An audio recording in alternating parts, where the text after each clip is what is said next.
Before RuPaul's Drag Race, there was one South Beach club that gave us wigs, waistcoats, and wig snatching one-liners. This week, we're heading back to 1996 for The Birdcage, a film that had Robin Williams playing it mostly straight, Nathan Lane stealing every scene, and Gene Hackman in drag. It's farce, it's fierce, and it still knows how to put the F in family dinner.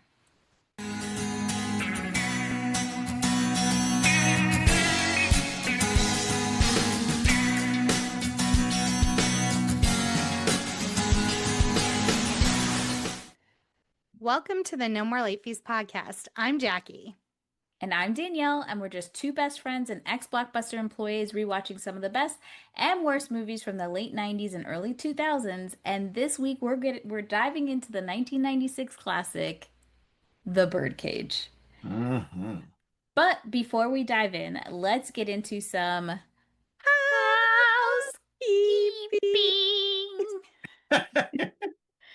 If you love the podcast and you want to support us, here are a few ways that you can.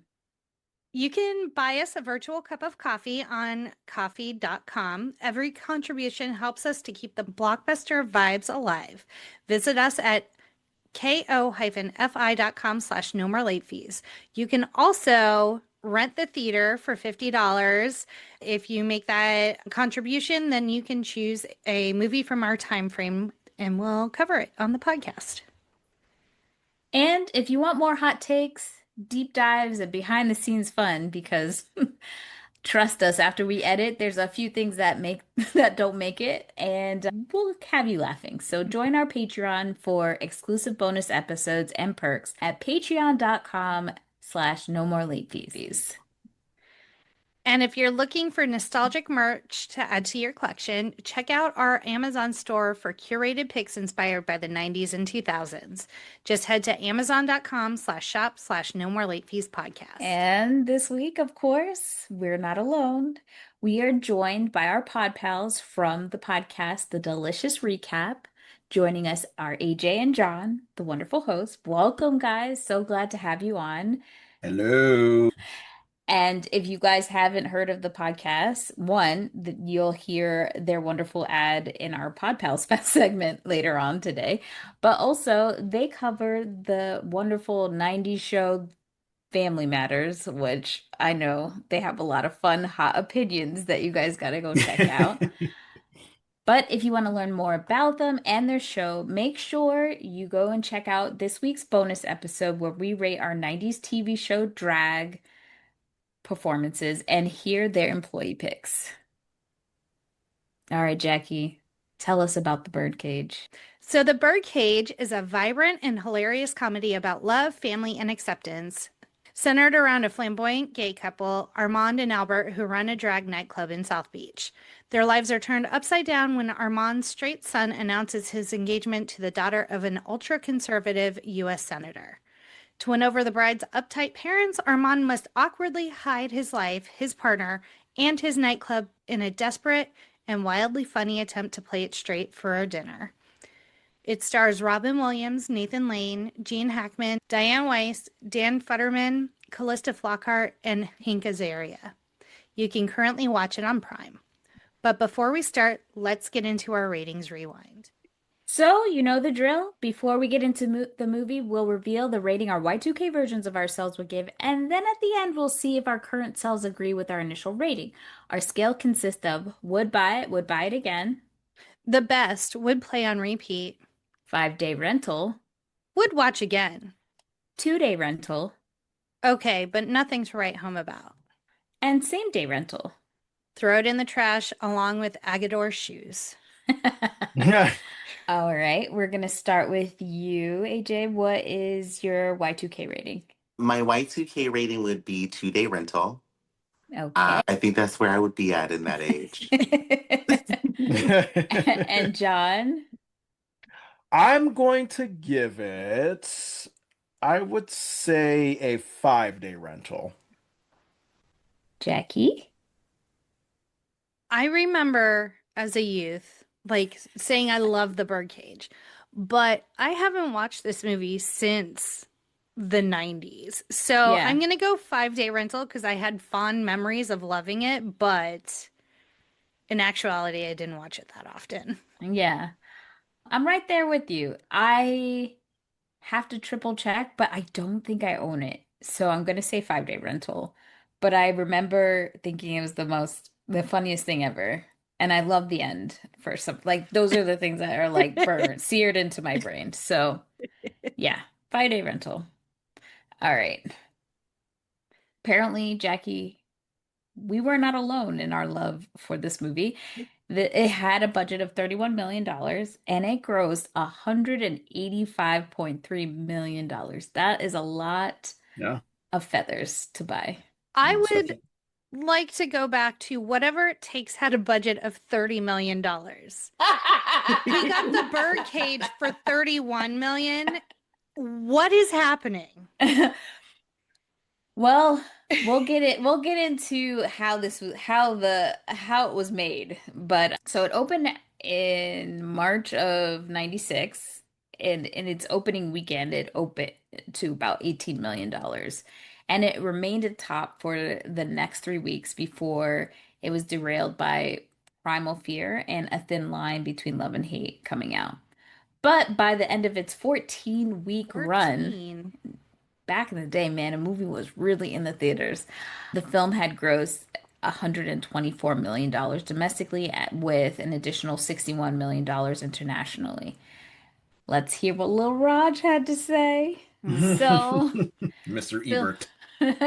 film critic Roger Ebert of the Chicago Sun-Times awarded the film 3 stars out of 4, writing that while the material will be familiar to those who have seen the original 1978 film or its Broadway incarnation, what makes Mike Nichols' version more than just retread is, did I say that right?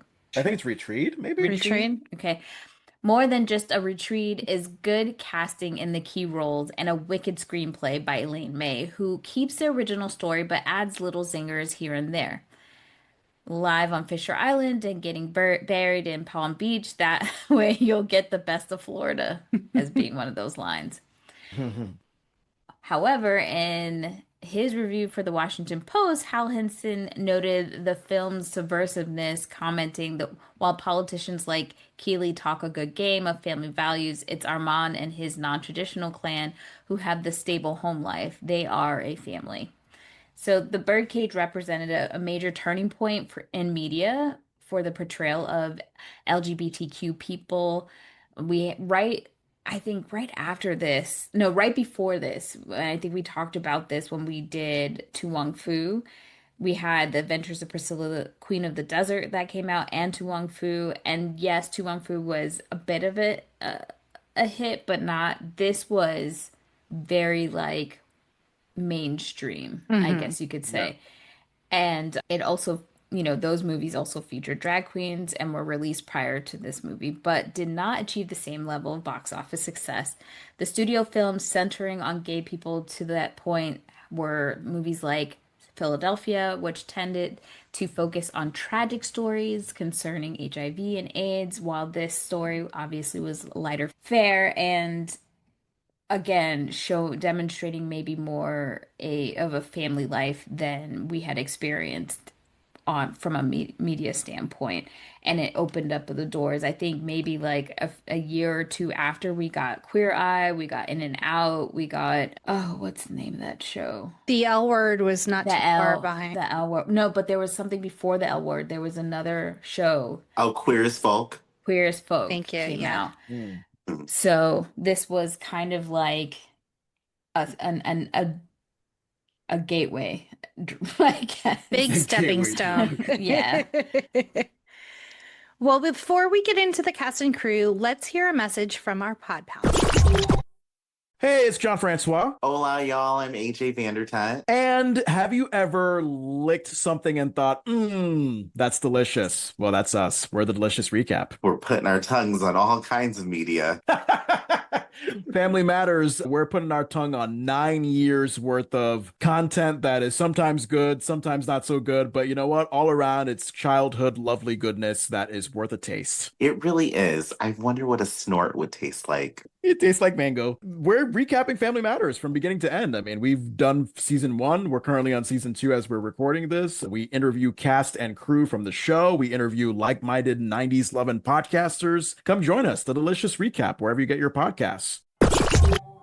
So, cast and crew, Nichols envisioned Robin Williams and Steve Martin in the roles of Albert and Armand, respectively, but Martin turned it down because he did not think that he would be able to bring the camp quality required for the part. And Williams did not want to play Albert because he had already played a flamboyant character in Mrs. Doubtfire. And Steve Martin has gone on record saying that he regrets this decision and it was his last opportunity to work with Robin Williams before he passed away. Oh, Aw. wow. I Oh my God. do think that Steve Martin, like it would have been hilarious without a doubt. But there's something about the way Nathan Lane played the role that felt grounded. Yes. Like it was a caricature, obviously, very on the extreme, but he had so much heart to it, and I just wonder if Steve Martin would have been able to like add that layer to But it. Steve Martin would have played Armand? Armand and Robin Williams would have played Albert. Oh, okay, Yeah, okay. okay. That changes the That perspective. does Oh. that does change it, but I still Yeah. He I would have had mean, to do a whole lot of waxing to play Albert, I It, feel. it, it it, it it, def it, de it definitely wouldn't have aged well if it was No. Steve and Robin because it's Yeah. like yeah, it's two straight men, you Yes. right. know, and I think yeah, Steve would have been the straighter character or the Correct. straighter seeming character Armand, so I think he would have been okay, but Robin has done like, gay comic bits in his stand-up and on the Tonight Show. Like I think it was a good choice to have Nathan Lane do it because Yes. Nathan Lane being gay in real life, I would think that he had some agency to take it where he could take it and, be okay with it. So, I don't know. What do you think, AJ? I do think that Steve Martin would have been fun to see, but for me, and just experiencing the movie, I felt like it was like Miss Doubtfire light. So if Hmm. Yeah. Robin Williams ended up being Albert, I'd have been like, wait, are we just rehashing the same movie over yeah. again? Right. And that's why he turned it down, right? I mean, because Yeah. he already played drag with Mrs. Doubtfires, and Robin wanted to do something different. So yeah, that's Yeah. why he decided to go with Armand. Well, the duo behind this movie was Mike Nichols, who directed, and then Elaine May, who wrote the script. And this Mhm. was a long-awaited movie collaboration between the two. Like they had Mhm. been wanting to work together for a while, so it was, I think they did a great job. I And also they're think, and they were sorry to interrupt. They were also a no, famous comedy team, so that yeah, probably added to the anticipation. Yeah. yeah.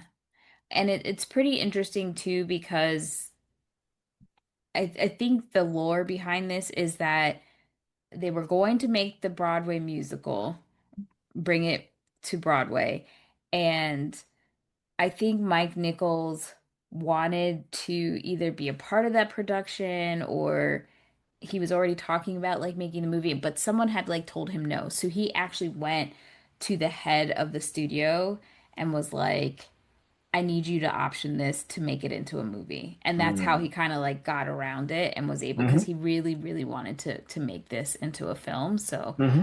I was like, go ahead and do what you got to do, Diane Sawyer's man. And when Nathan Lane was cast, he was already committed to starring in a Broadway production of A Funny Thing Happened on the Way to the Forum. Hmm. But Nichols convinced producer Scott Rudin to postpone the musical so that Lane could star in the film. The strings, the I pull you know. have Yeah. to To do delay a that. Broadway show, Right. Yeah. insane. Yeah. Broadway always needs its money, so that Nathan Lane must have been a really important get for Mike Nichols to make that phone call. Yeah. And Gene Hackman said that taking a role in the cast was an opportunity for him to return to his improv comedy roots, which I never knew about that. I me knew like either. obviously Gene Hackman has a great dramatic resume, but like Jesus, I never knew he had a background in improv comedy. Well, that makes like one of our favorite movies that we covered not too long ago was Heartbreakers, and he is hilarious in that Yeah. movie. Yeah. Really? I'm gonna have Yeah. to see that. I was always afraid of Gene Hackman. I was like, he looks angry all the time. What?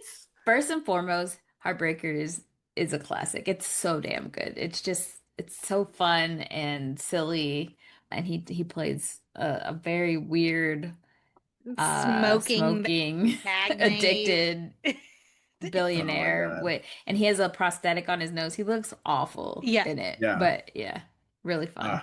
I've got to brush up on my Gene Hackman movies. I've seen so few. Like he was Lex Luthor and Superman, but and I think I saw the Royal Tenenbaums a while ago. But yeah, no, Yeah. I haven't seen as many Gene Hackman movies. So especially since he's now gone, it would be nice to just go through his IMDb. Yeah. Yeah.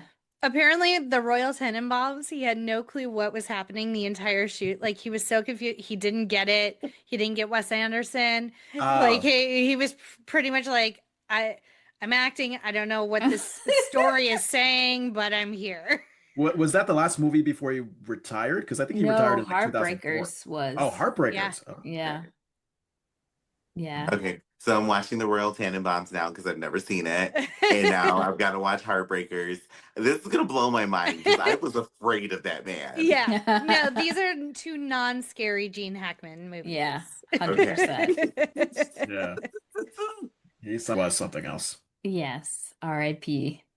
Nichols originally conceived British actor Adrian Lester in the role of Agador, but reworked the role after he and Lester came to mutual agreement that showing a black person in the role of a housekeeper would connote racist undertones. I also think that Hank David Azaria. Allen Oh. Greer was also considered as well. So, Interesting. yeah.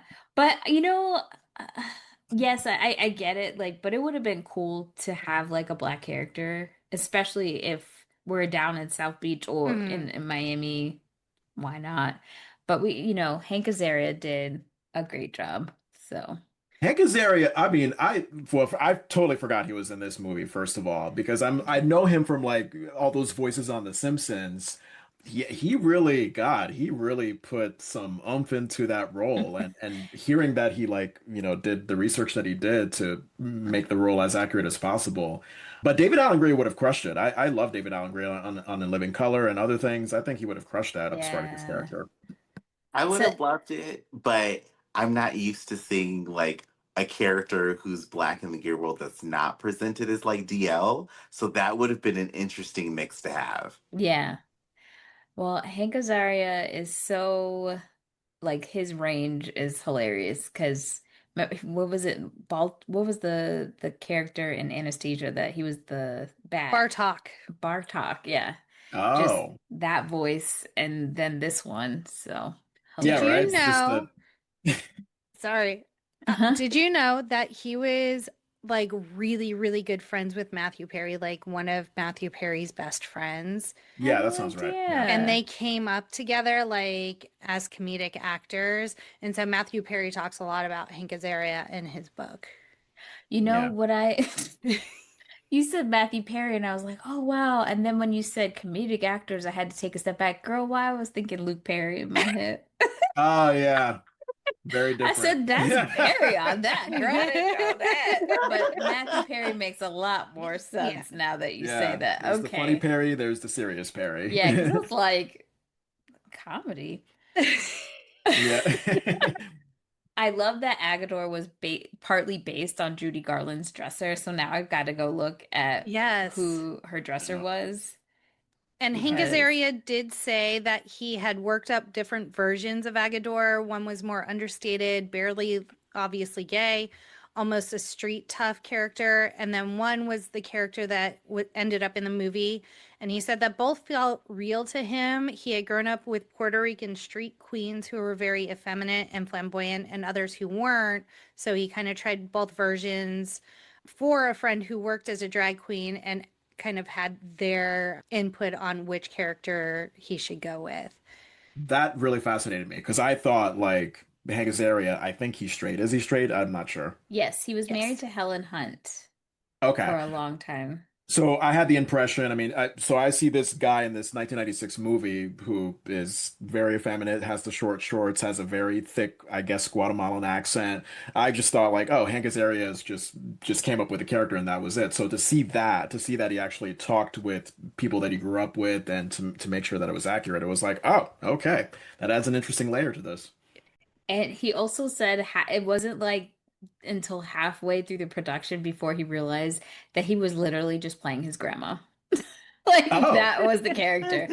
okay. Like down to the voice and everything. He said Yeah. he was channeling his grandma. Wait, does Hank Azaria have some Guatemalan in him? Like the He's what? I don't know what his I'll look it up. ethnicity is, but I'm assuming it's got to be some sort of Latino Okay, I've vibes just always there. looked at him and saw white, so I didn't know. It doesn't surprise me that his grandmother is essentially who he was playing because most little gay boys who are like, I'm going to dress up in drag, they're imitating their grandmother Yeah. because she's typically the funny one for them. Yeah, I did not know that he actually practiced this role, though. I was like, oh, okay. He's doing something out there. he took it seriously. Apparently, he is of Sephardic Jewish descent. So his family originally is from Spain. Oh, Oh, so not Latino, but Hispanic. Correct. okay, Yeah. interesting. Interesting. We're learning all sorts of things today. Lots Yeah, of new things. damn, Hank Azaria. How are you so layered as a person? Right? So Well, talented. I wonder how much money, because like we've learned watching that Real Housewives of Beverly Hills that what Jennifer is that? Tilly. Jennifer Tilly has that Simpsons money for real, for real. I just wonder how much money he really has Yeah. from Got to all be the a good years of amount. being a good amount, yeah. Yeah, because there's like a 90 million episodes of The Simpsons, and I would assume that he's getting a good chunk of change for each one, especially when you factor in reruns. Like Yeah. I would like to think he's making a decent living off of it. I don't think that man has to work again in his Yeah, life, probably not. Probably not. honestly. All right, Hmm. Jackie, let's dive into the movie. Here we go. So we start out, we have this establishing shot where we see South Beach, and then we kind of focus in on the Birdcage, which is a drag nightclub. There's a performance going on, and then backstage, Starina, who is Albert's drag character, is getting ready, but she is not feeling the performance tonight. There's too many things going on. She's overwhelmed. And so then we kind of discover that Armand, who is the club owner and he's schmoozing everyone in the front of the house, is Albert's partner. And so Armand has to go backstage and kind of talk Albert down so he can Hmm. go on. We get the feeling that this is a everyday occurrence. This is not unusual, Yeah. and so he's got to go. And Agador is just like fussing around him, like the whole time, just fussing, fussing, fussing, trying to calm him down, but really probably just adding to the chaotic energy that is backstage. But Hmm. one of my favorite things that like stuck with me from Y2K is I just give him a little parent and Oh you get yeah, one I before know and you're one gonna say that. after. And Armand's like, what the fuck are you giving him? What is this medication you have him on? And he's like, oh, it's just aspirin. I scratch off the A and the S. Yeah, I'm like, yeah. It was a great joke. Loved it. It's Pirin medication. yes. That's Why the is it greatest. that I didn't get that till you just said that? Like I just figured when he said he took the A and S, I just thought like the initials were on there, but now I get the parent. Okay. Yeah. No, no, no. It took me a Over while to get it over too. my head. Yeah. No, I had to take a second, and then once I got it, like as the movie kept going, I was just laughing out loud Yeah. because I thought it was a great joke. We Every once were in a while, I'm like, I need my parent tablets. Like, I still use it to this day. we were talking about one of our other episodes more recently because we were watching the drag show happening. They're singing "We Are Family," but they're lip singing. And I think the very first time I ever went to a drag show, I was like, I didn't understand that they don't actually sing. So I was very upset. I was like, wait a minute.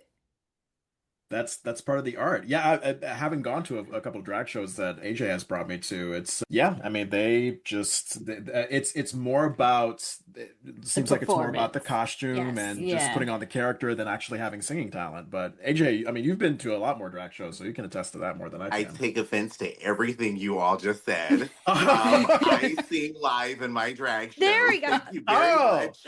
Well, well, the one that I went to, I think the first one, I went to a Mhm. bunch in New York and I went to one at Lips. I think Lips might have been the first one. And I was just like, oh, so they're not really singing. Okay. I know I'll, I haven't I'm not caught up on Drag Race, but I know Jan from who was one of the contestants on a season of RuPaul's Drag Race. She sings and she is a beautiful singer, and so is Brooklyn Heights. Yeah. I went to their Christmas performance and it was just beautiful when they were singing and they sang live. There's some performers, they sing live, some lip sync, some you can tell don't know the words to a Yep. song. Like a few of yes. those girls in the opening, I was like, y'all don't know the song, but they were using the mic to cover their faces. oh man. Yes. See, I'm fine with the lip singing. I just didn't know at the time, Mhm. like my very first show. But I'm not okay with you're not doing if you're going to do a performance, you better do it right. You better know the Yeah. words. You better like Yeah. you have to Yeah. make me feel like, oh shit, they're not they weren't singing. I thought they Mhm. were. That's what I want. Yeah, give you your money's worth. I get that. I Right. get that. Well, and especially you're in a movie. You couldn't do the bare minimum, which is memorize this song. Iconic song We at that. don't It's Yeah. know what the circumstances are. I'll give them that. We don't know if like Maybe it was a if they just direction that was given to right, them. right. Maybe right. they just got hired randomly. We don't know. Okay. Right. You don't I'm a know. You can always say chicken tuna, shalabanga, something. Make up words and it'll fit into that song. We got you. Also, is We Are Family the only song that this drag club knows? Because I think it's like in the beginning of the movie, at the end of the movie. I think that's the only I song don't that they know how to know play. if the budget we have learned on this show that Mhm. sometimes to get the rights to songs Yeah, I can take a figured. lot out of the budget. So I'm Yeah, wondering if like we got cleared for We Are Family and that's it. there We're you gonna go. ride it That till the wheels fall off. right, Thank right. you, Sister Sledge. Thank Don't you. ask me for nothing. But apparently, there is original music by Stephen Sondheim. And Stephen said it was fun to write. It takes all kinds. The song was meant to play over the opening titles, but when Nichols heard We Are Family by Sister Sledge, he changed his mind. So there we go. This whole We Are Family thing was added last minute. So that's why the Hmm. girls didn't have enough time to get it together. So, I see. I see. That makes And they sense. all seem like a family, so it's Yes. yeah. very appropriate. So Starina goes on. She's fabulous. She's a comedy queen, so she tells jokes. She's entertaining the crowd, and there are so many references to the Kennedys in this opening Yes, scene. Yes. I wrote I'm that like, down in my notes too. Yeah, I'm like, But a do lot all of the Kennedys live in South Beach now? Well, there's a lot of apparently. political name drops. First and Yes. foremost, it was kind of wild to me that there was a Jeb Bush, multiple Jeb Bush drops Yeah, when I'm like, I don't even think at that time period I even knew who the fuck Jeb Bush was. right. Nobody did. I mean, maybe he was governor of Florida or sort I of don't know if he in was politics governor during that yet. time. He became governor. I feel like he was governor when his brother ran for president in 2000. He He was definitely was, but by then. he became governor, I want to say maybe when we were in middle school, Jackie, I don't because I remember the election. 99. So, okay, high school then. All Yeah, right. 99 is when he first became governor. correct. Yeah. Oh, yeah, Okay. yeah. So right as the 2000 election was going on. Okay, okay, So I gotcha. guess he was like in the political scene. I'm sure he was like a senator. Well, because their dad was Yeah. president. So Yeah, that's Yeah. But there yeah, was probably why. Kennedys. They mentioned Clinton. Yeah. They yeah. mentioned Like, Bob Dole. Yes. oh, but only at the ending scene where Yes. Yeah. one He's of the like, drag Bob Dole performers was is like, "Oh, so Bob Dole hot. is gorgeous." Ew. Ewy. Oh gosh, I was trying to remember what I was gonna say. Now it's gone. But oh yeah, Jeb Bush. It was when we were in college because we did a sit-in when they lost all those ballots when we had the Mm, recount. the hanging Hmm. And chads. so all the people at my school went and we did a sit-in at the Capitol because we were in Tallahassee. That bitch was too Wow. scared to come out. Damn. Fucking Jeb Bush. And who would have thought I would be wishing for the Bushes today? Isn't that sad? Yeah. Fuck. Yeah, we didn't know how Wrong. good we had it. We didn't know how bad good we had Yeah, it. right, right, exactly. There's good and then there's bad good. The Bushes weren't Yeah. bad good. I love how literally I'm looking at this film and not a goddamn thing in South Beach has changed. Like it Yeah. looks exactly how it looked in this movie, still to this Yes. Wow. day. Maybe just a few tweaks, but You mean like it's not just sand? no. That sounds about right. Yeah, as I told you, I've only been to. I mean, my last time I was in Miami was for my honeymoon a couple years ago. I don't know if that we were in the South Beach area, but yeah, no, I'm not too familiar with that. So that's interesting that it kind of It's hasn't changed. well the like I think they try to keep it's very the Art Deco vibe. Right, It's just a part of what the aesthetic is of South Hmm. right, Beach. So a right. lot of the buildings are older. And It's by the kind of way, like Palm Springs. Like they always try to keep really keep it the true to same. its Yeah. Hmm. roots. Fine. So after Starina's performance, she's spinning. She's accusing Armand of having an affair because they both drink red and he has a bottle of white chilling. She thinks that she's too old for the spotlight. He's gonna find a newer model, like all the things. And he's like, calm down, which I don't understand. Why are you not telling her? Your son's in town. Like she is very obviously a part of Val's life. Val Be is the villain in this movie. He is, and I think he doesn't tell him about it because he knows that he's gonna go off the deep. He wanted him to go perform. Yeah. So that's why he kept it quiet. Plus, Val told him that he just wanted to talk to him. Which is So also villain. How long has Albert been a part of your family and you're not going to share this wonderful news with your father and his partner? Like, what the fuck? I Yeah. think Val has gone out into so Val is 20 years old. He is in well, I'm guessing he's almost done with college. He has met a girl. He comes home. He tells his dad he's coming literally for the night, essentially. And I really think that we have to also look at the time period, right? Like his parents he loves his parents, but to the outside world, this is a very different family dynamic. And I think even his dad, he talks about references like when he went to school, his dad told him, if your teacher asks what I do, say I'm a businessman. So they've Right. already, yes, they're living in a neighborhood, an area where it's more open and people maybe have Accepting. yeah, more accepting in their community. But now Val has gone out into the outside world. He's probably gone to some Ivy League, some very stuffy, conservative. I mean, for him to meet this damn waspy girl, he's been in a different environment. And I think he is trying to navigate that. And we do see that arc through from the movie from the beginning to the end where it's almost like he's reminded of where he comes from, who he is, who Right. his family is, and he comes to full acceptance. But I do think a lot of the stuff that comes out from that is him trying to find a place to fit, which is very interesting because he is not a gay character, but some of the things that are happening to him or the way that he's expressing himself could be mirrored to somebody who is in the closet trying to navigate the world. That's how I perceived it. And also his questions about like what I don't think that they really should didn't dive into that I think they should have was this whole the boy clearly has questions about his birth mom, Hmm. right? Yeah. Like he had a full family life and he was very loved, but there is this longing about his mother. Like you could see that come in little pieces throughout the movie. So I'm wondering if that also is a part of it. But it does feel like he's ashamed, and that is like heartbreaking to see.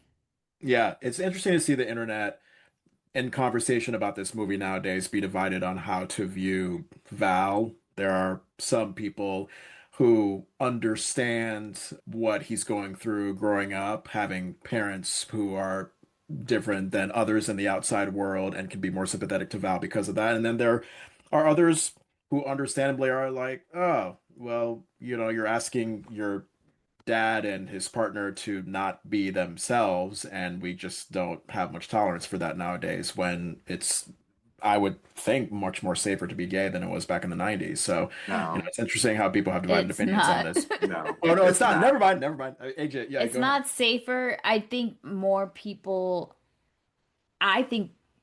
people have more of under like a it's not as shock and awe, I guess you could say, from a media standpoint. But Right, right, right, right. it's probably more dangerous now than ever with the regime that we're under, I unfortunately. didn't think about that. That's a good point. That's a good point. Yeah, this movie, just the character, Val himself, Val has a lot of issues that we should be talking about. Hey, you need to go to therapy for that. Hmm. Maybe law school wasn't the place for you to go to just yet. Because there's a lot of things that, like you, I feel are not addressed in the movie that should be addressed far more directly. But then that makes me feel like, hey, at this point in time in life, the time period they were in, the movie itself is already like, whoa, it's people who are going to play gay. This is crazy. But I just could not find myself loving Val at all. I'm No. just like, oh, you're bad. Like to get from where you came from to leave your home and then come back and bring all of that vitriol with you, whether Yeah. you meant to do it subliminally or not, and there were aggressions that were a part of this. I'm like, ooh, ick. I don't like him at all. Hmm. Yeah. Like, this is your safe space. This is your home. This is where you feel most comfortable with your family and everyone is accepted. And then you're just going to bring not only people that don't have exposure to gay people, but like someone who is actively working against people like your fathers. Like, it's mind-boggling. The funny thing to me, like the way that I can conflate this too, is if you think about a lot of white people who have black caretakers who have raised them their entire lives, right? Who they have much love for. And then they go out into the real world and they see their privilege or they know what their privilege is, and Mm. then denounce and hate on black people when Mm. they had a black person raising them Hmm. Wow. because of that relationship or that proximity to privilege. And I could Hmm. imagine again that this kid who might even have had, like you said, needed to go to therapy, who had probably resentment because he went to school and everybody had the mom and the dad, and he didn't have that. He was loved, but he didn't have the typical, and probably craved that and Yeah. went out into this world, had his proximity to privilege, and is almost angry about it and is taking it Mm. out in that way. Why would he go find the most conservative woman to be with? It's like he was craving that stability and he went the complete opposite. I'm But sure. Barbara seemed more accepting than Val even was of his Mm. parents. Good Yeah. point. Good Yes, point. because look at who her parents are. Oh, they were batshit fucking crazy. Yeah, yeah, especially Gene So she, Hackman. so Oh she's my grown up God. with these very strict, everything like everything matters about how things are perceived before how much they care about their actual child. So Yeah. to see loving parents from her boyfriend's loving parents, she could see that. He Yeah. can't see that because he's got shit that he can't get through Yeah. and he Right. needs to go to therapy for. Right. So I could see him like wanting a career in politics and almost kind of hating his parents because they're going to always be a hindrance to him. They're a hindrance to him being able to marry into this waspy family. Hmm. So there's a lot of like anger underneath all this stuff. Yeah. Val doesn't want to stand out. I think he just has this subconscious thing of like, oh, what's it like to be normal? Right. And He's you know. weak. He's a pussy ass bitch. Val is Yes. giving very Caitlyn Jenner energy throughout the Yes. entire Yes. Wow. movie. Yes. Ugh. Because So, at the end of the day, you are trans, but you haven't unpacked your white male issues yeah. Yeah. and unlearned some shit. So Right. Do you guys wild. think he looks 20? I don't think he looks 20. I think he looks maybe No, like but 10 years older. this is the 90s. He probably was 20s and it still will look like he's old. I That's true. I saw him. I was like, Is that Big Girls Don't Cry? They get Yes, even?" And then I was like, "Yes, yes. that is." Yes. There is this Love that. very niche movie called Big Girls Don't Cry, They Get Even, and he plays like the one of the is he Older the brother? brothers. Yeah, the brother in it. Is that the movie with Hilary Swank, or am I getting it confused with That's Boys Don't Boys Don't That's Boys Cry. Don't This Cry. Boys Boys Don't Don't Cry. Cry? There, Yeah. never mind. Very different vibes. I imagine. Yeah. Yeah, that movie Big Girls Don't Cry came out in 91. And actually, funny enough, the guy who plays Corey from Boy Meets World is in it when he's little. Yeah, What's his Ben name? Savage. Ben Ben Savage. Savage. Wow. All right. Gotta Yeah, check that out. Dan Futterman is in that, but I'm gonna find out. He's 58 years old. He was born in 1967. Mm. Who wants to do quick math? 1996 minus 1967. Like 30, like 29. So he was 9 years older than the character he was Yeah. playing. How old was Then Callista? Let's see. at that time, And what's funny is that Callista wasn't and this before him, Ally McBeal? it was Ally Yeah. McBeal was like late 90s that came Yeah. out. Did you have feelings seeing Callista? Are you and Callista cool, Danielle? Even though she has stolen my man. Yes. Is this an Ally McBeal reference that I'm not getting right now? Or No, she's married to Harrison Ford, who is Mm. Danielle's one and only. That's oh, that's my man. My That man, is my a man, my fine piece of man. man. That is a fine piece of man. they are married. Wow, that's a massive They age got me. difference. 2010 is when I went into cardiac arrest because that bitch stole my man, her thin Oh man. ass. Wait, how? But no, What's the age? What's the age difference on Calista and Harrison? I did not it's a expect them to lot. be good. She's 60 and he's 80 something. Yeah. Just a couple of years off. So Okay. she was born in 1964. So just a few, she was in her mid 20s when this 22. came out. But the funny thing is that the both of them were in a TV show called Brothers and Sisters, and I believe he was initially cast to play her love interest in the beginning, but they had to change it. And then towards the end of the show, they brought him back and he ended up playing her love interest, which I thought was a nice little Harrison and Calista, reunion. or No, Callista and Dan Featherman, who okay, plays in this okay. movie.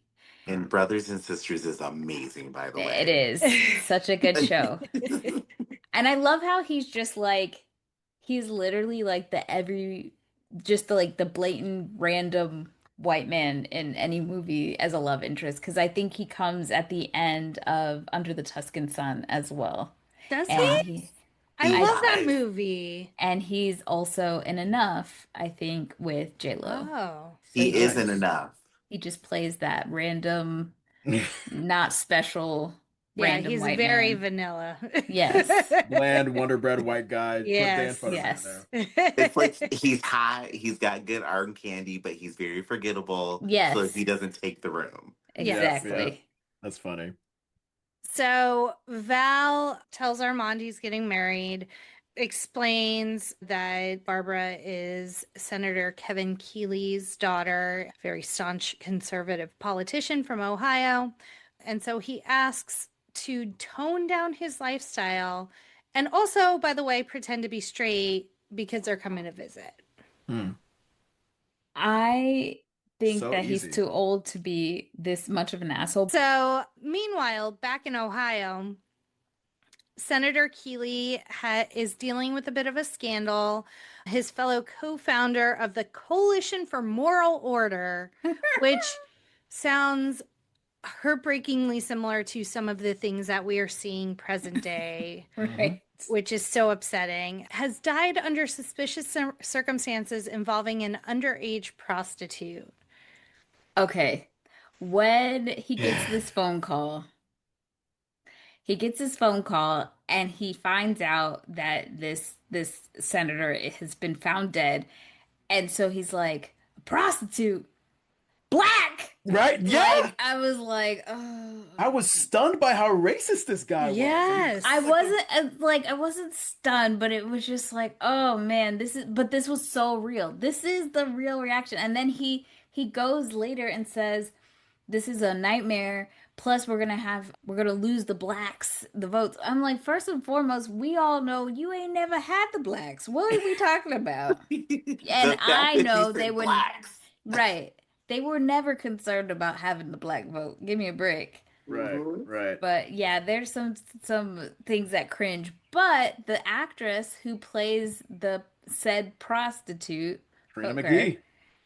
is Trina McGee from Boy Meets World, which I I never caught that before. I think, and I mean, as I watched her, I think I recalled her mentioning it on her Pod Meets World interview that she was in the Birdcage. But yeah, she appears for a brief second as didn't they name the character? Isn't her name like Nuntumba or some like offensive African So name? bad. Yeah, I don't know. Oh, it makes me feel weird. I hate it. God. Yeah, I know No, it's supposed to be like an over exaggeration. It's a joke, but it's just like, not yeah, liking that. Not liking that. yeah, that didn't age well. No. So, and meanwhile, Barbara has lied, set the stage to her parents about who Val's parents are. And Mm. she says that they're cultural attaches from Greece. I love I love that they make Barbara's family in very muted tones Hmm. in their makeup. Their even Callista's hair color is like this almost like grayish color. Dishwater. It's gross. Bleak. They're all wearing grays, which is such a great thing that when they go to Miami and you see the colors and the vibrancy in Mm. comparison, Yep. it vastly tells that story of how different these people are in Yeah. comparison and how like overcast and dreary Ohio is because it's the middle of the winter and whatnot. Yeah. Yeah. That's an interesting touch. I didn't think about that. That's actually a great contrast. Yeah. I loved a lot of the wardrobe and fashion choices that they had in this because everybody who's down in Florida, I would love to just be in a skinny bikini like them all the time. Mm. Mm. Yes, you definitely get that in South Beach 100%. Them people don't Definitely. wear no fucking clothes down there. You feel Right? overdressed. Oh my God. Also, I love that Robin Williams is wearing his like wife beater. I don't know if you guys have seen that the white women are back at it again, claiming the wife beaters, the little Hanes wife beaters that people, black community been wearing forever. Right. Now all of a sudden Kylie Jenner wore it to I think some Knicks games and everyone's going crazy going to go buy the little Hanes little boys tank tops. I'm like, y'all, this is we've all everybody knows what a fucking wife beater is. Like, give me a fucking break. I have a picture from Warped Tour 1999 where I'm wearing one. It is Yeah. not a new concept. It's I was trying to find mine. I could have sworn I had one for like decades, but I don't have one anymore, and I'm so sad you because know what? I said white women are back at it again. I'm gonna say Gen Z is white women are Yes. back at it again. Let me yeah. clarify, because I know a late 90s, early 90s babe knows what a fucking wife beater is. Like, Mm, what are we playing at here? It's mhm. always a war with the words. Right now, I'm learning with my nephews and niece there's outdoor expression time, which is just going for a walk. So I have learned. I Wow. don't even have words for that. Why do we have So Now, to make it so much longer? Like, why is it a whole conversation just to say I'm going for a walk? yeah, yeah, outdoor expression time. Give me a yeah. fucking I'm break. getting Mhm. combination bread therapy. No, you mean a sandwich? You're making a sandwich? God. But can I ask what attaché? What does attaché mean? Like cultural attaché? I have no clue. Let I don't know. me I Google figured it was it. some sort of like embassy situation or Mm. a designer. I don't know. I didn't even think I about don't it. I was like, that sounds right. Let's see. Oh, it is Danielle, you were right. A diplomat or diplomat-related specialist assigned to a mission which focuses on cultural matters and exchange. Wow. Wow. I Oh. love I'll that. take 200, Alex. Yeah. I mean, I would say cultural ambassador is simple, but actually, Yeah. I like cultural attaché. That Attaché. sounds better. Attaché. Yeah, sounds more, sounds more Next to dignified. the stage, cultural attaché. Great drag name. Great drag name. So now we see this is where I just it breaks my heart. Val insists that Albert shouldn't be around during the visit. Armand has to tell Albert. Albert is so hurt. And like Nathan Lane gives such heart to this Yeah. character. Yeah. And all Albert is doing is being true to himself. And he's just asking, people keep asking him to conform to this box he's never going to fit in. Right. And I think it's so cute that his nickname for Val is Piglet, and he's Yes. so excited that Val is home and he's getting a cake. He's doing all these things, and but I I was do. confused. To be honest, I was confused. Maybe I was a little tired. I actually thought he meant like a real piglet coming by. I was like, ah, okay, here we go. But no, it took me a minute to realize it was a nickname for Val. I do love that Armand at first tells Val to like, I work so hard to be who I am. I'm not going Yes. back there.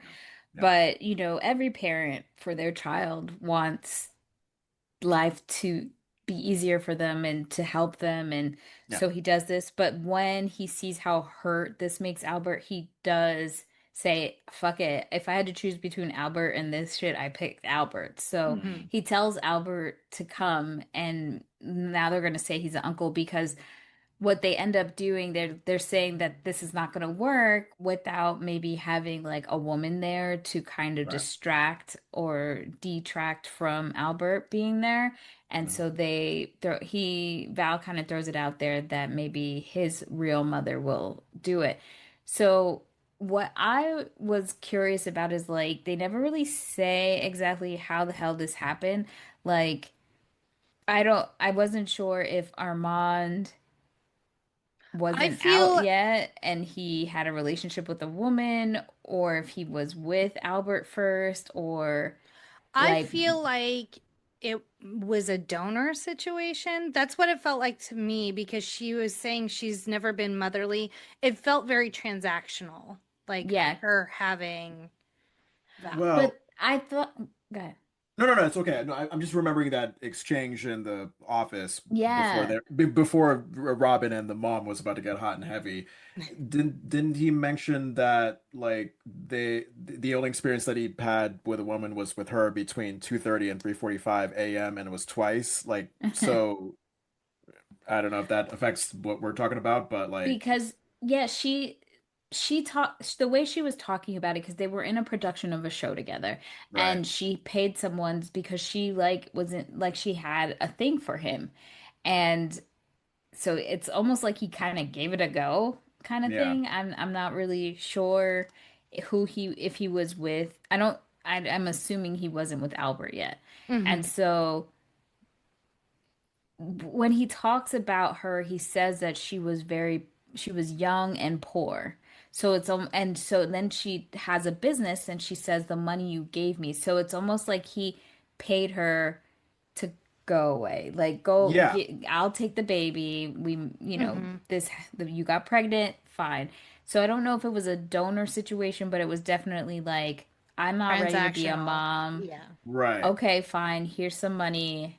I want my son. And then maybe Albert came into the picture later, a little bit It later seems on. like that's the way it Yeah. went. Yeah. Yeah. That's what I get the feeling is that happens because I'm like, I was trying to develop a backstory for Armin of I like, do okay, too.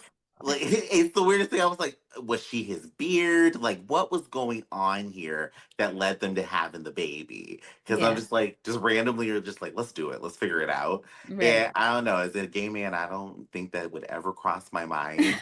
But this was also the point around where Armin became the true villain of the movie for me. Mm. And I was just like, ooh, I don't like you at all. The fact that you even contemplated making your partner go back in the closet, I was like, I can't do this.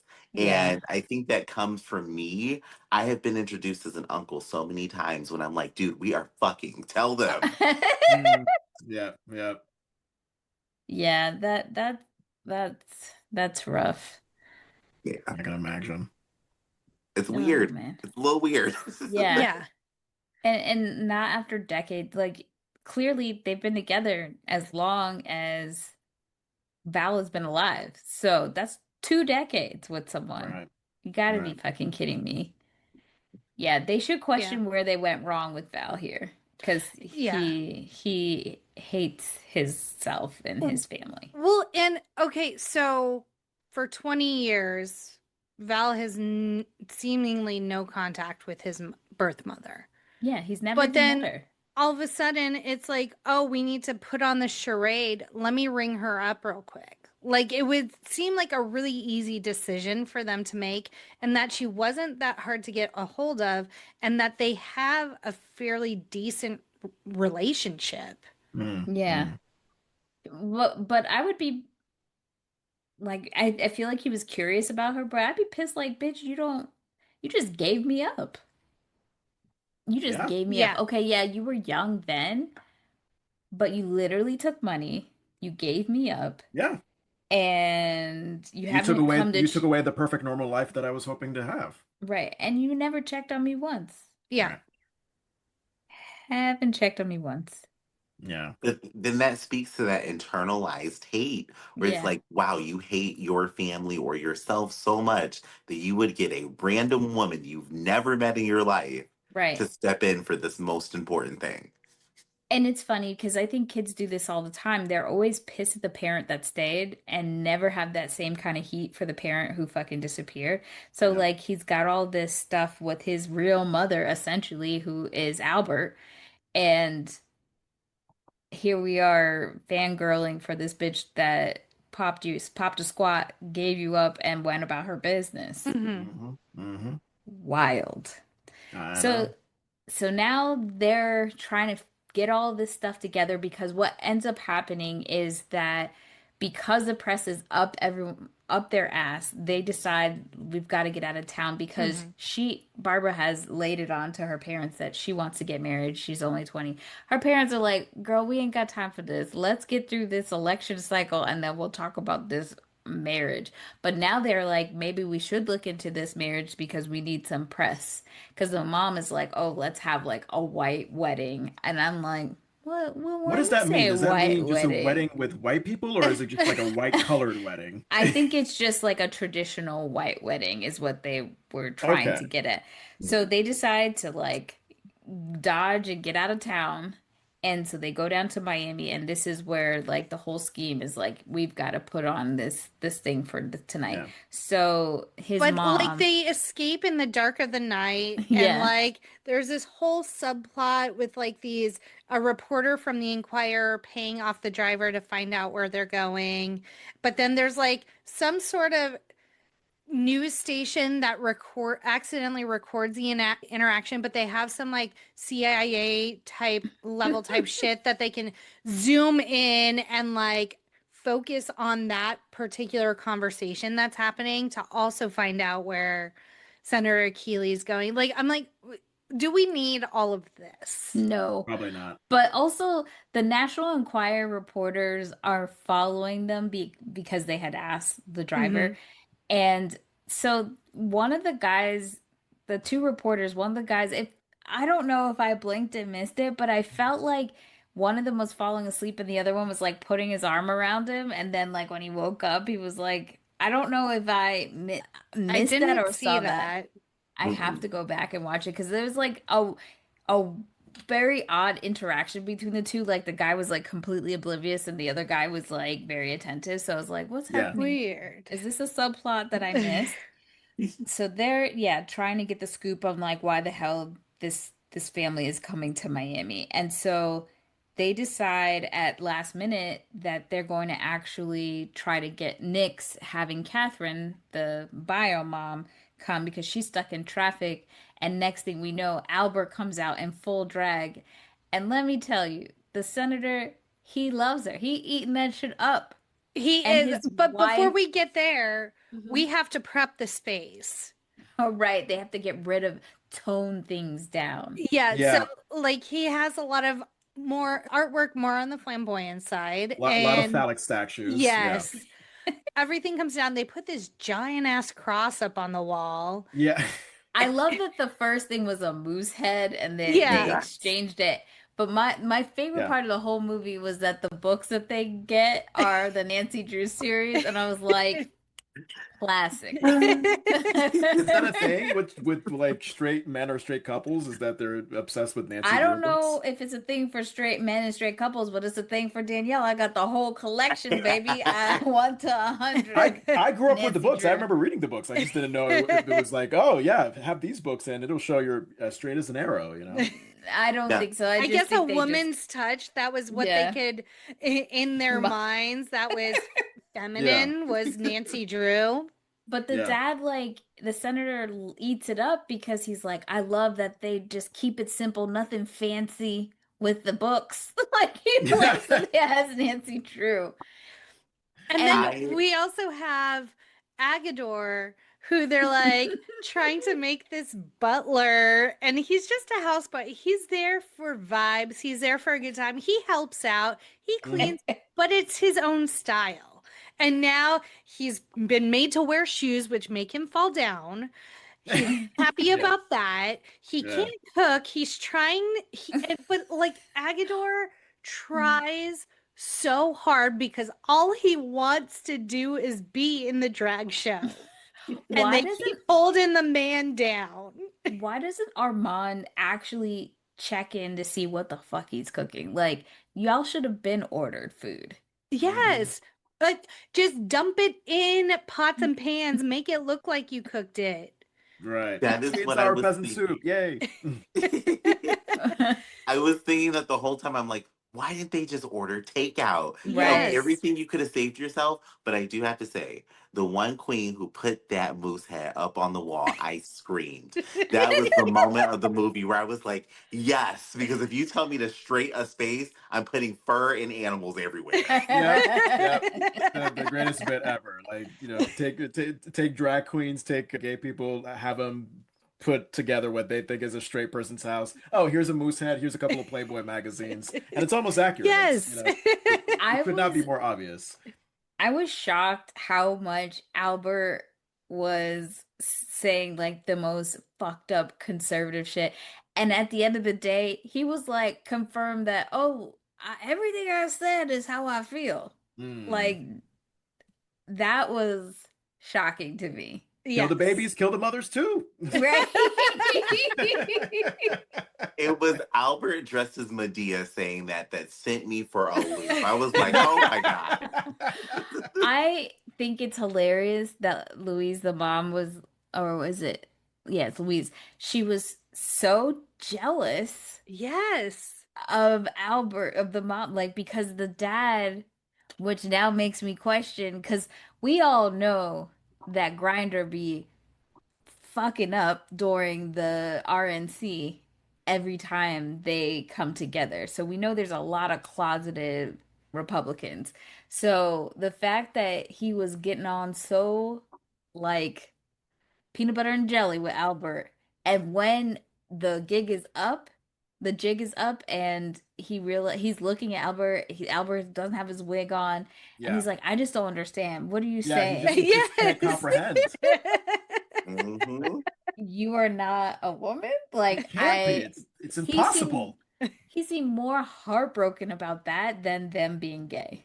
Mm-hmm. Mm-hmm. there are so many Republican men or men who think that way conservatively who do not realize they would probably be best friends with a lot of gay people Yep. just Mm-hmm. based on how they think. Yep. Mm-hmm. Yep. Yep. And I love the bit with the place settings. With the boys in the bowl. The boys of the bowls, and like, what are they doing? It looks like they're playing leapfrog, like dying. Yeah. That's Put a some soup over girl. it quick. Yeah. I think that was a girl. I think you've Go got get girls my on glasses. yours. Go get my glasses. And I love how they don't explain that there's no other courses, that they're eating this horrible Yeah. peasant soup. And then, like, he There were forgot to shrimp. put the shrimp. Fuck the I don't know shrimp. why they didn't go to a restaurant. Like, why? Yeah, Oh, like well, you know what? neutral. It's because they can't be seen, apparently. I'm So. sorry. You're telling me the Kennedys and Bushes frequent your drag club. You Yeah. don't have some sort of security or private room and like private entrance for them. Right. Yeah. And that goes into the other question of like, how are these Kennedys and Bushes going into these drag clubs knowing their political stances? Yeah. How do they get away with that? I mean, I Well, guess they're there's Democrats, so it's supposedly not bad But for Jeb them. wasn't. no, the Bushes aren't The Democrats. Bushes weren't at there. They were Oh, they okay. were going to stay at the Bushes. So, Got it. and I these didn't were know the Okay. that. younger Kennedys, so I don't think it mattered as much. That's I don't fair. know. I always think of the whole Kennedy clan as like more conservatively minded Democrats, so I don't know. Hard to believe that they would get away with the drag They're thing without. cursed. Who knows? Yeah. They They are. are. Ugh. So, but Robin Williams slip and fall during the shrimp scene was not planned. He Yes. actually fell, and Hank Azaria and Dan Futterman were holding back laughter as he Mhm. finished out the scene. And he then, was too. You can hear yeah, it in his inflection when he's talking. It's really funny. And I didn't notice when I was watching the movie earlier, but like reading that note on the Google Doc, I literally had to watch the clip on YouTube like several times to see what you guys were talking about. And it's just great. I loved it. I mean, it's a testament to their acting abilities because I didn't know when I was watching. I just thought it was yeah. part of the movie. So, and like Danielle said, the jig is finally up. For some reason, well, we know the reason. Val intercepts this call with his mom saying she's running behind. Armand has called her and told her not to come. So she's calling to confirm, am I still supposed to come? Val intercepts that call, tells her, no, you can still come. It's fine. And then like she shows up and she's here to play this motherly character. Meanwhile, Albert has already been playing the mother, and so that's when all of this confusion ensues. They And should have just said I'm adopted and called it a yeah, day. Like that's my birth mom. They could have kept that going. I'm just yeah, Mhm. saying. They gave up easily, but I think this was when Val finally realizes that he has put his both of his dads into such a position, and he sees how hard Albert was trying, and he's like, so when they ask like who's your mom, he's like, it's Albert. This is my yes. mother. And that's like his one saving grace in this whole goddamn movie is he finally gets to be a Yeah, decent Val. human being. Mhm. Meanwhile, the reporters have found them. Yeah. And so now we need an escape plan. And so I don't think we mentioned this before, but their apartment is over the Birdcage Club. Mhm. And so they're like, we got this. Armand and Albert are like, we got you. Which, okay, you're meeting these people. They are like negating your whole existence as a person, and you're still going to just happily help them out of the Yeah, club. they didn't I deserve it. think I think it's because they really love Barbara and they know that Val loves Barbara. Yeah. And that's how it always is.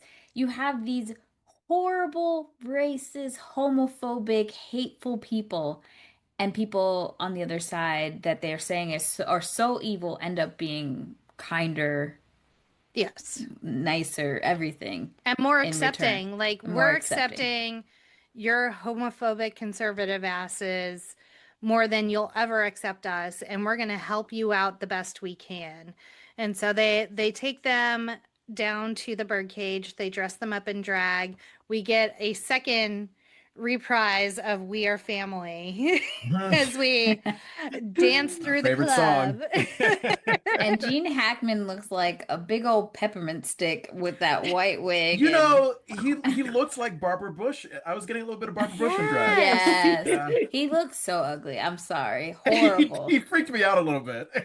This is when he came out in drag. I'm like, y'all did not talk to anybody who does drag because he came out looking like a brick. That man was Yes. terrible. So did Barbara. What was Yes. she wearing? What was that Liza Minnelli like basement rack wig that they had her in? And Louise, what was she? Why did she not get like the full glam drag look? She looked like a like a Madonna-esque 19 early 80s one-shouldered t-shirt. Like Yeah. what is she doing? It was Yeah. so weird. It was such an odd thing. But they're able to get out of the club without being noticed because Catherine, the bio mom, she has her car, so nobody checks to see who these people are going. Mhm. But I love that he tells the driver, like, meet me on this corner, and the driver's like, okay, yeah, right. I'm like, did the driver ever get there? Like, I'm Yeah. thinking to myself, how did they get out? How Question. did they get to Jeb's house?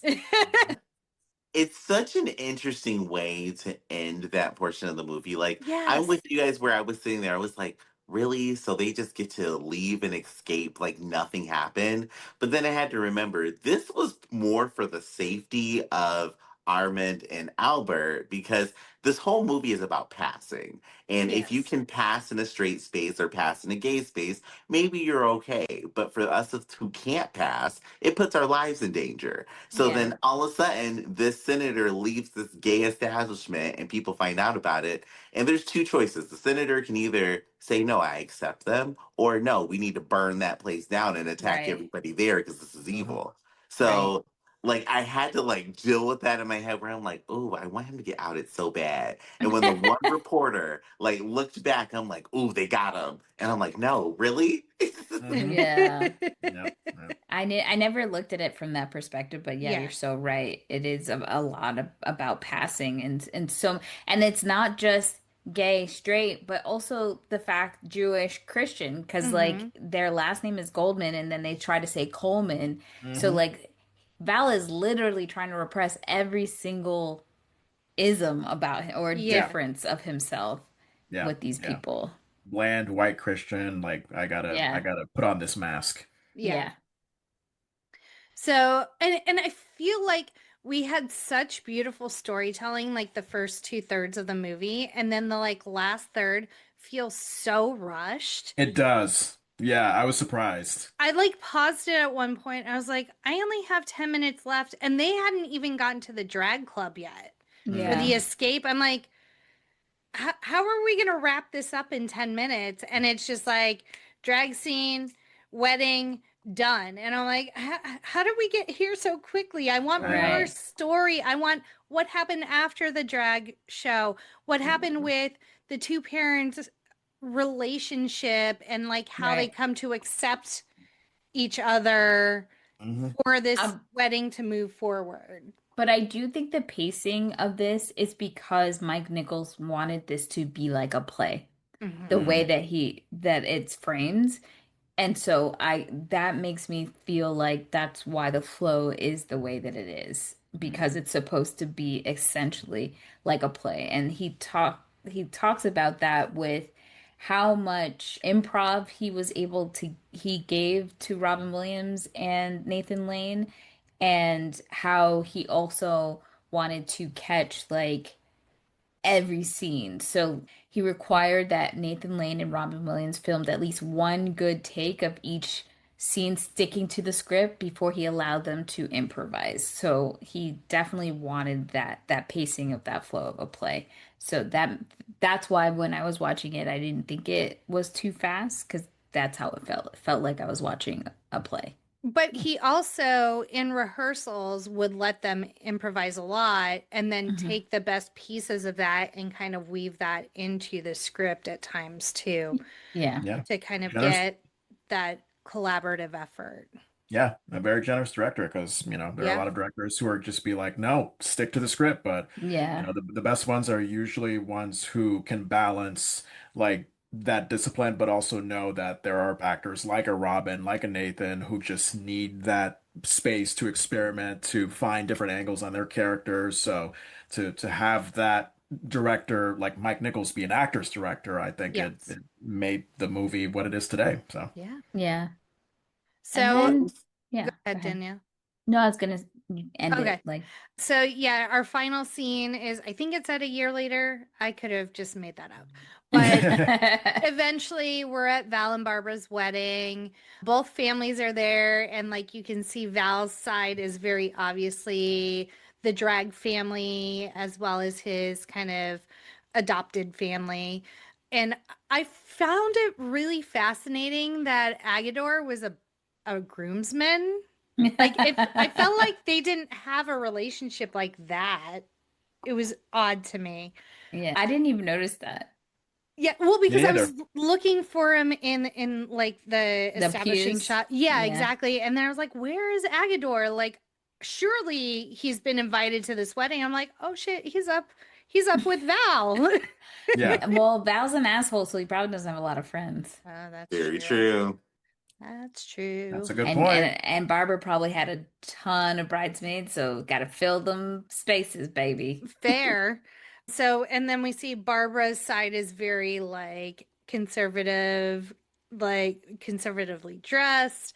We see a lot of like implied senators and politicians on her side. But I mean, there were references to some acceptance because Val is wearing a yarmulke, so like very proudly displaying his Jewish heritage. So Hmm. it seems like they've at least worked through that.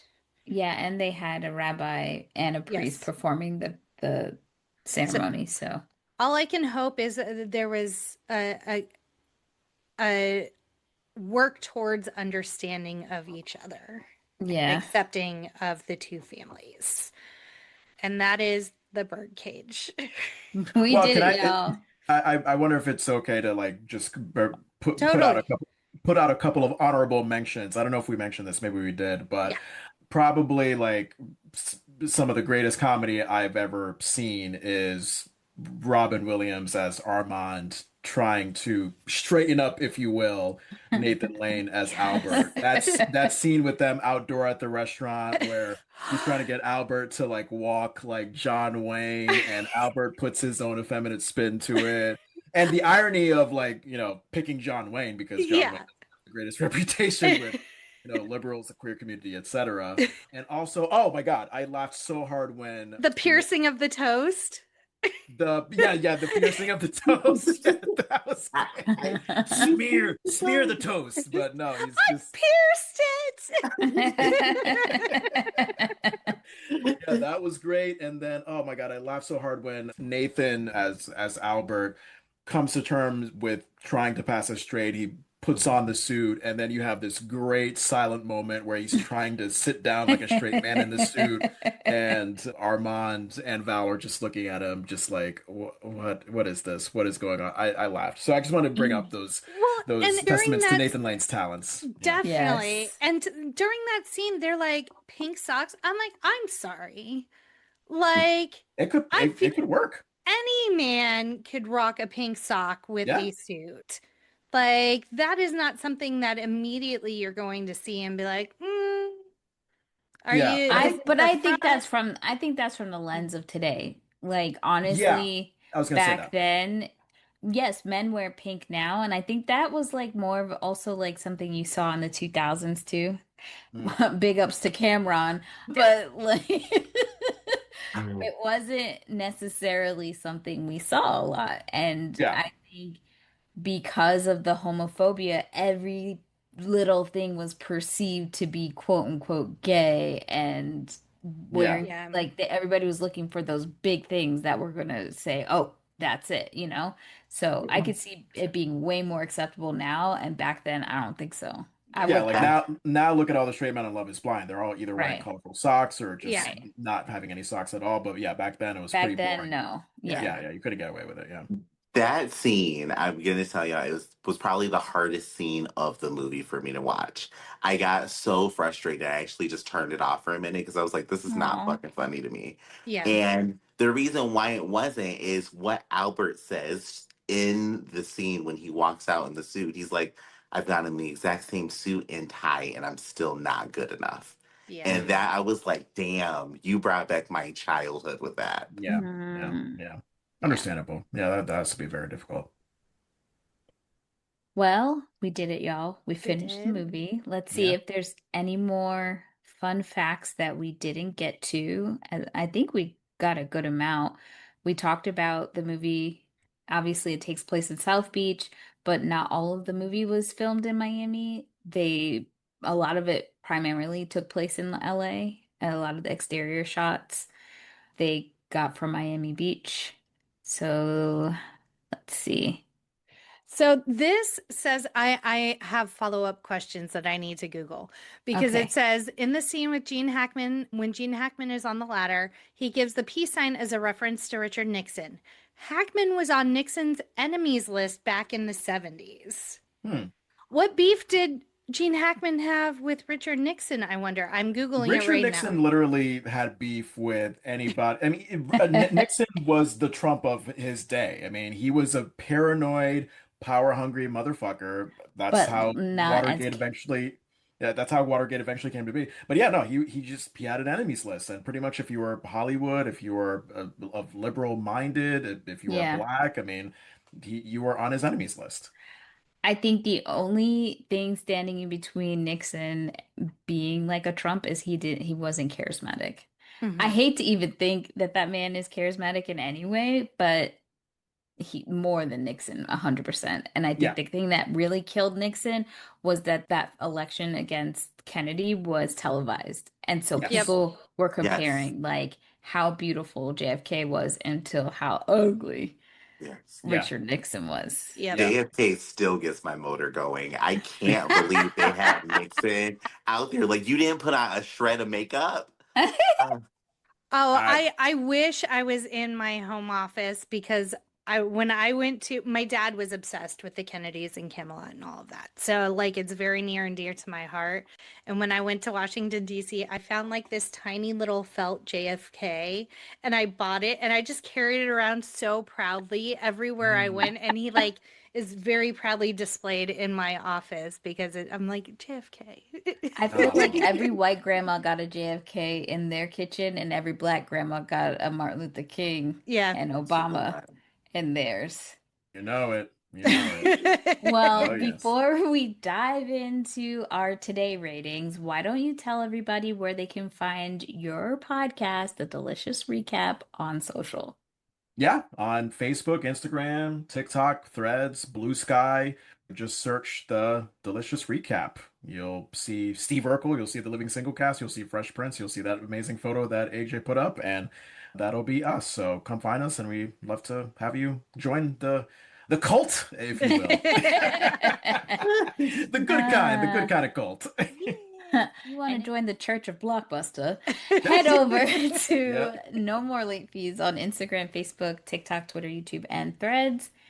And AJ, we'll start with you. What is your today rating of The Birdcage? My today rating is a 1 day rental. That movie's going Ooh. back an hour after I leave the store with it. Jeez. Damn. John? Great comedic moments. Definitely some problematic stuff. Oh God. I would say maybe is it possible to give it like a 3-day rental? No, 2 days or Damn. Or five Okay. five day. All right. All right. day. I'm gonna say 5-day rental. I it's Okay. not my favorite movie, but I would definitely watch it again. Jackie? Okay. So we didn't really we talked about it a little bit, but Hank Azaria's performance in this movie, I just absolutely adore. I love that he put thought into his character. He did research. He consulted the community, it seems like. And I just all those little moments, the Perrin, the shoes make me fall down, come on, Gloria, as he takes the cassette out of the boombox. Like all of those little moments are so funny and just very small and compared because you're up against Robin Williams and you're up against Nathan Lane, and those are very big performances. And I just think for that reason, and just to watch Hank Azaria as Agador, I would do a would buy. I think that this is a gay movie for straight people. Yes. It is, yeah. Unfortunately, it is. I Age. haven't known how to put that in words. Oh my God. Yeah, it is. It So is. if you look back at, historically what this movie did, it opened doors. So I definitely give it props. The fact that, you have Robin Williams in this movie, it automatically makes it a classic because he did, again, yes, both him and Nathan Lane played these roles over the top, but when I look at some of the gay characteristics in other media and film, yes, it's over the top, but I do think that they did it respectfully. Mhm. And the fact that we are watching this movie how many years, 20 plus years later, and Almost it's still 30. so, Almost yeah, 30, yeah. almost 30 Yeah. years, and 29 it's years still later. so relevant to today Yes. Yeah. speaks volumes. I think it would have been way better if we got an actual gay cast playing these Hmm. roles before the time. I think it's like a time capsule, and it made it kind of like palatable for straight Palatable. people who Yes. had no idea about this world.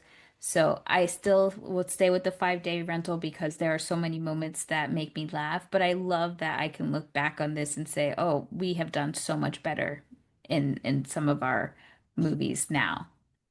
I want to get a full interview of Nathan talking about his thoughts on the Birdcage then versus now. I Now, mean, yeah. because he talks about it briefly in interviews and he seems to just have appreciation and fond memories for it. But him being I think, the only gay person in the cast, it would be interesting to see his thoughts about how it holds up today. So I don't know. Yeah. I think And that might be a conversation. to Danielle's point, like a gay movie for straight people, compounded with Robin Williams is always over the top.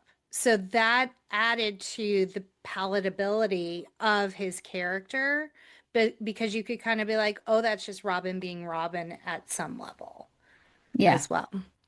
On that topic, I'm sorry, is No, Brokeback you're good. Mountain a gay movie for straight people? I don't know. I just I'm just gonna tell you the truth. Brokeback Mountain is a gay movie for gay people who want to okay. see some very inappropriate things. But I challenge any gay person who sees this. Tell me you have not gone camping and done exactly what happened at that scene Uh, with the house.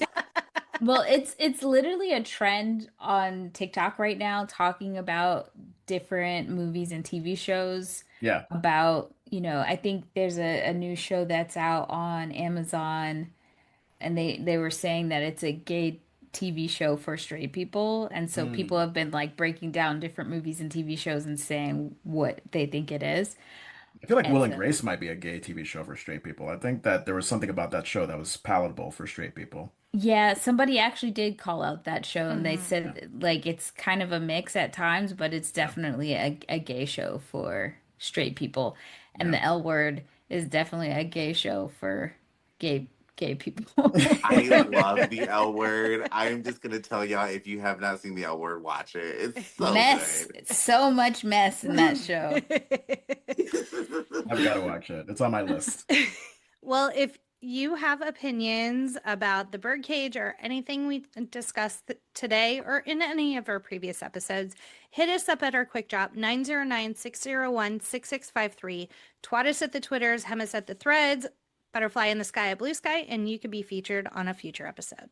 And join us next week as we close out Pride Month with Hedwig and the Angry Inch.